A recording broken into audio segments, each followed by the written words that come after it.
Hi friends, it's Gwen. Welcome back to my channel. Today I'm bringing you another reading vlog. Today's reading vlog will be reading some dark romance books. I understand if this is not the content for you, but this is the content I'm making today. So I have 3 books on my June TBR that all fall under this umbrella of dark, erotic, fractured fairy tale kind of romance. So the first one is Hooked, and this is by Emily McIntyre. It's the first in the Never After series, and I do like that in the very beginning the author has a playlist, but they also have an author's note that clearly states things that you may need to know. Hooked is a dark contemporary romance. It is an adult fractured fairy tale. It is not fantasy or a retelling. The main character is a villain. If you're looking for a safe read with redemption and a bad guy turned into a hero, you will not find it in these pages. Hooked contains sexually explicit scenes as well as mature and graphic content that is not suitable for all audiences. Reader discretion is advised. I much prefer you to go in blind, but if you would like a list of detailed triggers, you can find them on the author's website. And then I don't know what I'll pick up next, but I have these 2. I have My Dark Romeo. Looking forward to this one. I've heard good things. And then Does It Hurt by H.D. Carlton. There is a lot of trigger warnings in this. I'm worried about this one. Oh, maybe we'll leave that one for last. Maybe we'll try these 2 first. But we're gonna dive into Hooked, and then I will update you as I read these bad boys.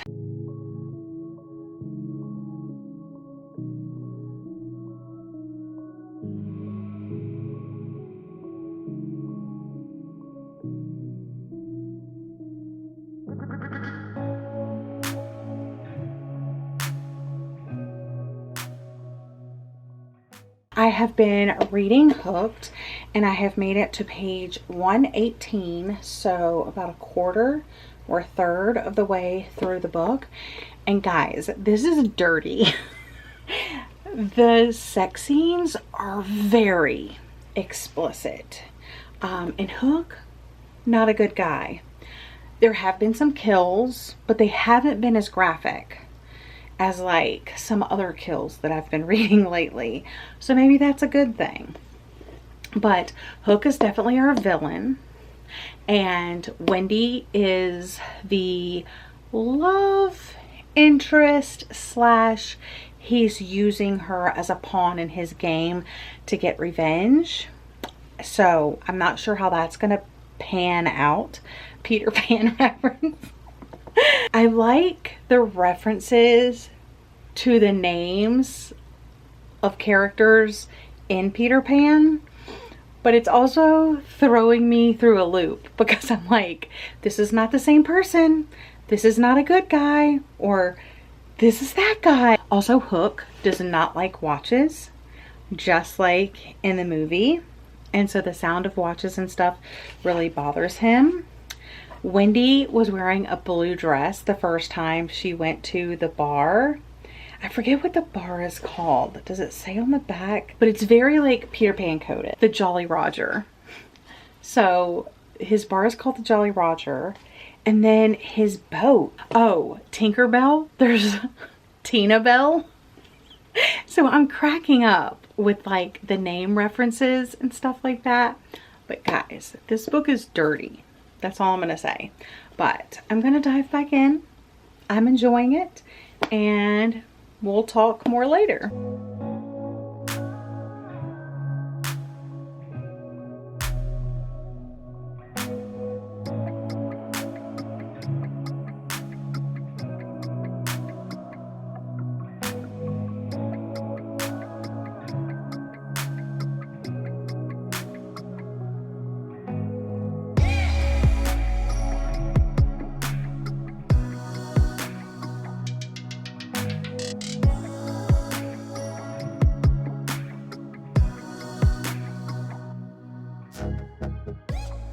I listened to the entire audiobook, which includes an epilogue, but there is an extended epilogue from Wendy's POV. So I'm going to read that now, and then I will give you my final thoughts. This is the first book in a Fractured Dark fairy tale series. Each book has like a different fractured fairy tale. It's very open door. There's language, there's sex, there's violence. There's a lot going on in here. I will say, if you took the sex out of this book, I probably would have liked it more. The sex is very not my thing, but like I never want to yuck someone else's yum. The sex scenes I could have done without, but I really liked the romance between James and Wendy. And I also really liked the plot of what was going on as well. I don't know exactly what it says. He starts to use Wendy as like a pawn to get at Peter Michaels, which is Wendy's dad. There's more to the story than that. That's all I can really say. It doesn't really mention it on the back, but there's kind of like this mystery of like who's getting who, and I wasn't really expecting that, to be completely honest. So it's more than just Peter Michaels and James going after one another and Wendy being a pawn in the game. I thought the writing was fine, very descriptive, especially during the sex scenes, which, like I said, I didn't really need that. And there were a lot. Like, this would almost be a novella without the sex scene. But as is, it's like I almost want to give it a 4, but I don't think it was quite a 4. I'm gonna give it a 3, but like the ending was really good. I liked the first epilogue, but I didn't really like the extended epilogue that I read. Also in the back they have some character profiles, and I wouldn't necessarily read those until after reading the book, but there's quite a bit of things that they talk about. And it read very quickly. It's only 320 pages. Yeah, 320, and that is with the extended epilogue, 319. So, yeah, will I continue in the series? Maybe. That's the first book down. Now let's pick what we're going to read next. It's either going to be My Dark Romeo or Does It Hurt? My Dark Romeo is looking shorter than Does It Hurt? Not much, but yeah, I think we're gonna go with My Dark Romeo if I can find it on audiobook. I'm just so excited to read this one. I just started My Dark Romeo, and tell me why it opens up on a debutante scene, and it's so southern, y'all.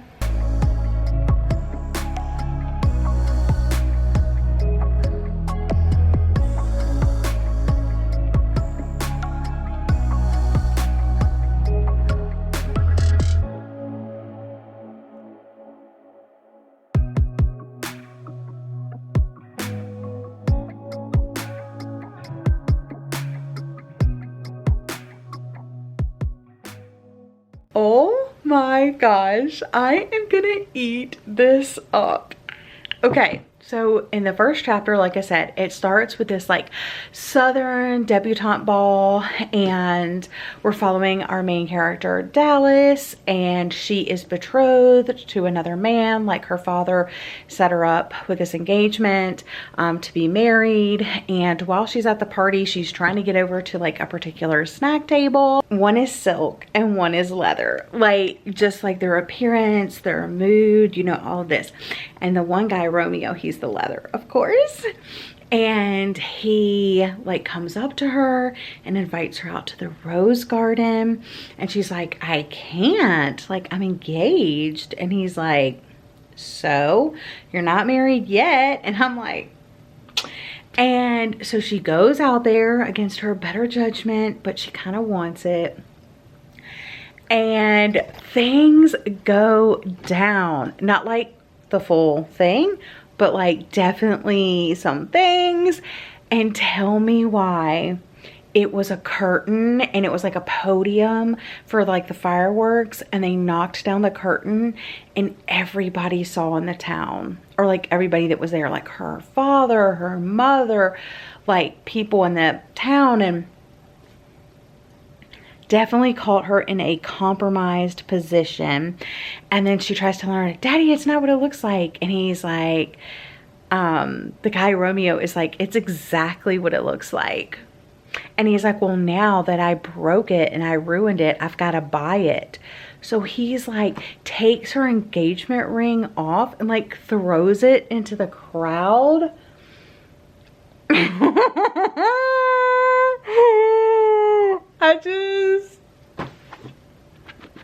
I already love it. I already love it. This is a bad boy that knows what he wants. And he's like, she's mine. Now, he is doing it under the guise of ruining her fiance's life or whatever. After all, he said it himself. Madison Lynch was his enemy and he wanted to ruin things for him. Romeo Costa was such a bastard that he would marry me despite making every single person involved in this union miserable, just to spite my fiance. Former fiance, most likely. So I am just...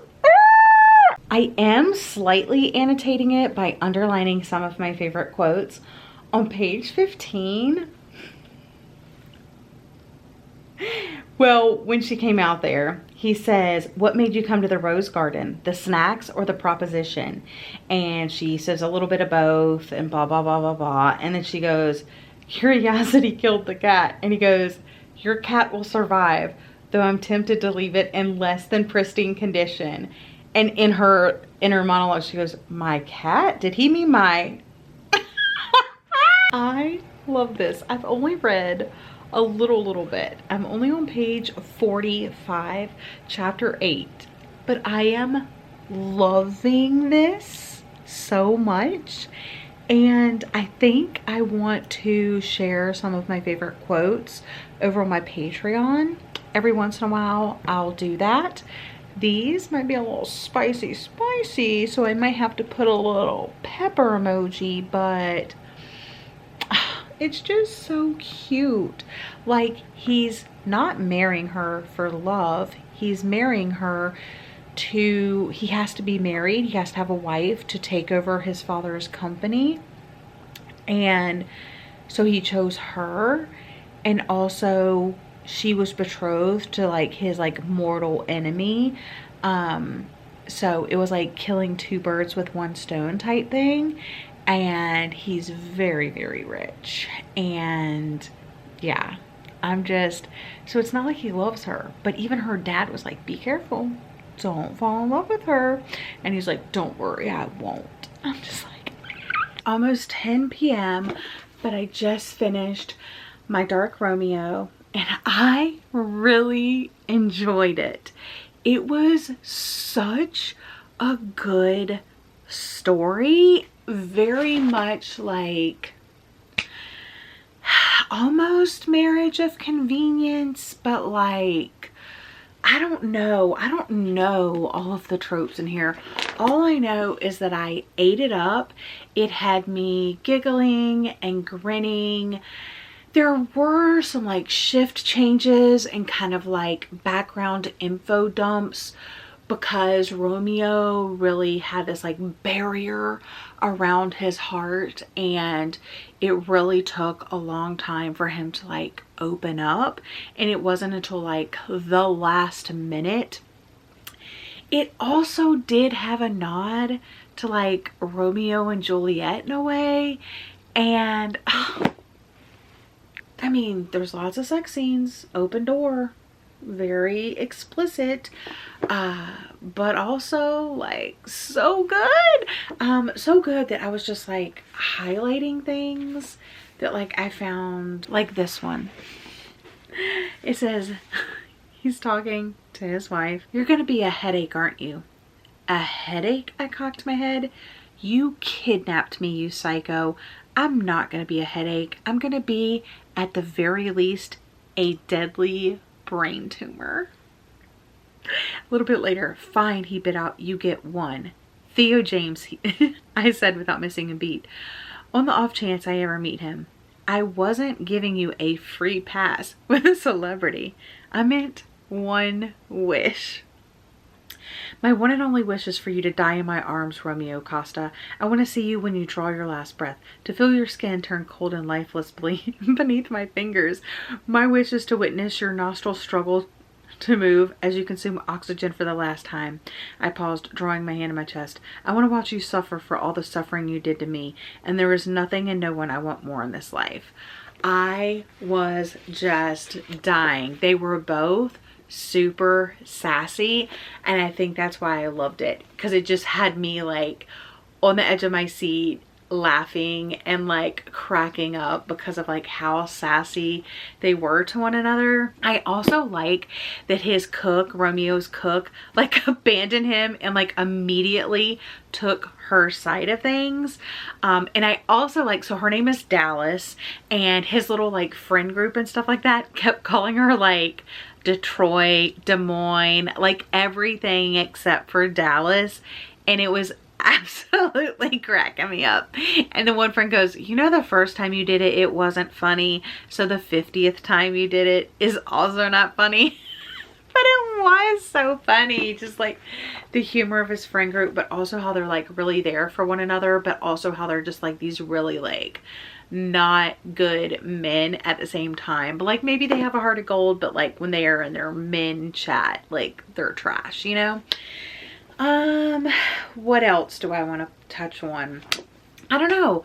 I really liked the characters. I liked the layers to both Dallas and to Romeo, and I like how like passionate she was about a certain cause that she wanted to support and why, and it took Romeo like figuring that out.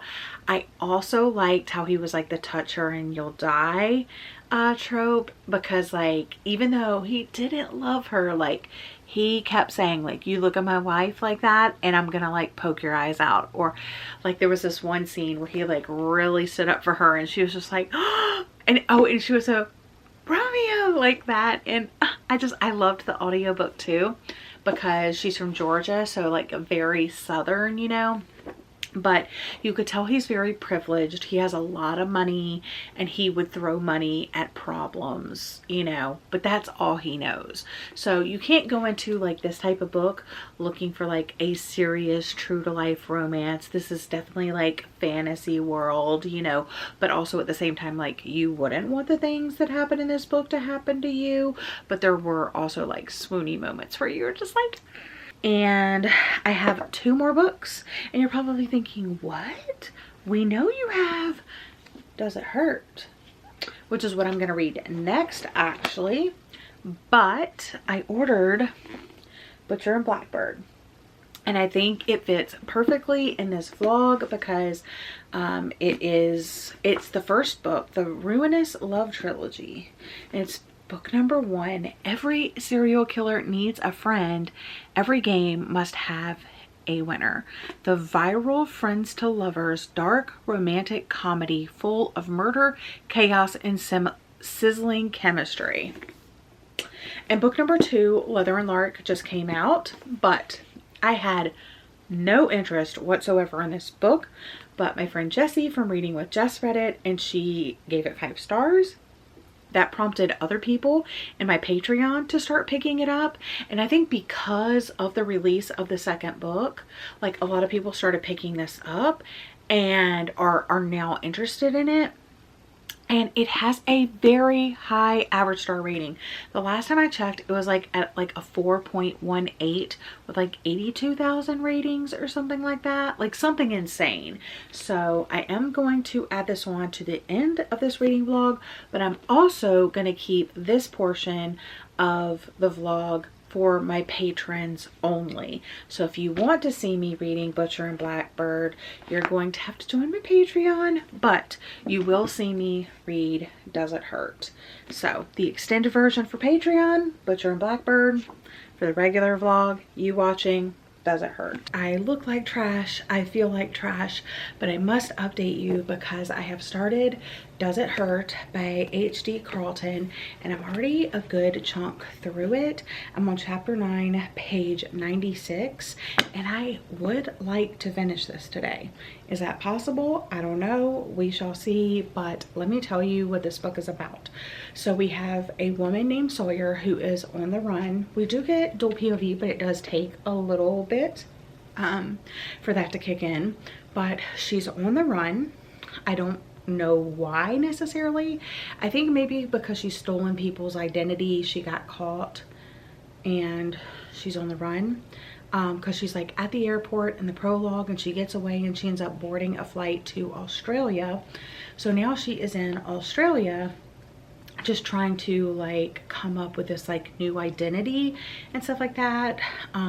She meets this one guy at like a bus stop and he gives her a tattoo, and then she goes to like, I think like a diner or something like that, and she meets this other guy, or maybe it's a bar, I don't really remember, but she meets this other guy and they end up like going on this adventure together. There is sex involved, so it's kind of like whoa. But then she tries to steal his identity because like she spends the night overnight, which wasn't the plan, but it ends up happening, and she goes into his office and steals his identity, and he of course finds out that she did that, and now he's looking for her, the little thief, and he finds her and he takes her out on one of his like shark boats. He's like this like scientist that studies sharks. He opened up this foundation, this business, this company, and they bring sharks into this like enclosure area and like tag them and let them go so they can like study them and stuff. And he takes her out on like one of his boats, and she doesn't think that he knows at first, but then he reveals that he does know, and he kind of, it's not good from there. But before they can like head back or whatever's gonna happen, a big storm rolls in. A wave capsized their boat and they ended up stranded on this island called Raven Island with this other like older guy that has like a peg leg. And yeah, so they're stranded there now. And so you have Sawyer and Enzo, and I don't remember the guy with the peg leg, Sylvester. So he's been there since 1978, and a ship only brings supplies once a month.